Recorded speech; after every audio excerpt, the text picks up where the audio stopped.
Market has shifted in some capital cities, switching from a seller's market to buyers having the upper hand. That was the understatement of the year. I think this means hopeful homeowners now have time on their side to inspect properly and perhaps negotiate harder. So far this year, Sydney's property market is down 1.9%. Melbourne has fallen 2.7%, while Canberra has flatlined, forcing sellers and agents to get creative and fast. To tell us how, Sally Tyndall, CanStar's Data Insights Director, joins us now. Good to see you, Sal. So firstly, why have Australia's two largest capitals switched to a buyer's market? It's been really interesting to see, especially in Sydney. We don't normally get into a buyer's market, but, you know, rising rates, global uncertainty, and obviously the government's proposed property tax reforms have put a lot of buyers on the sideline, probably temporarily. But at this point in time, you can see there's more houses for sale than there are buyers. Suddenly, buyers have the upper hand of those that are still in the market, of course.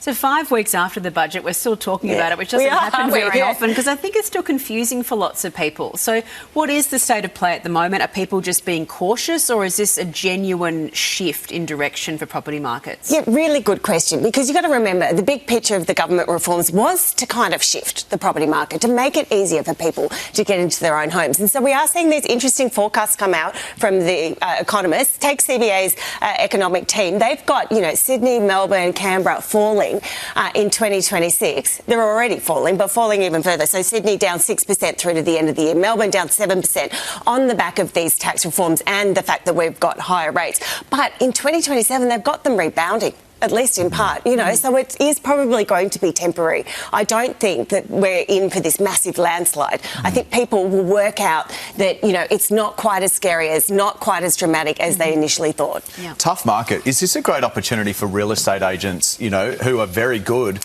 to really rise to the top? What are they resorting to? Yeah, absolutely. We're seeing some really creative strategies come out. So, for starters, coffee-cuts. You're going to see them more often. You know, what's a $4.50 free cappuccino when you're buying a $3.5 million house? I mean, sign me up to that one. When you see some Dom Perignon come out at open homes, you know that you have the upper hand. We haven't seen that yet, I don't think. But they've got, you know, some agents are doing stunts on social. You've got to Google Luke Lombardi, who's in Cronulla, very creative with his social media. That's always drawing in eyeballs. And then some agents and sellers are throwing in some pretty interesting extras. So, you know, extras used to be ducted air conditioning and a garden shed out the back. Now we're seeing one, SBS was reporting one person was throwing in a free Chanel handbag with their home. Why not? You know? Ski in the garage. Right. Cars and EV. Sally, I mean, if you are a real estate agent doing something innovative, let us know, because we would love to hear from you and have you on the show. Thank you so much for that, Sally. Thank you. Gold bullion coming next.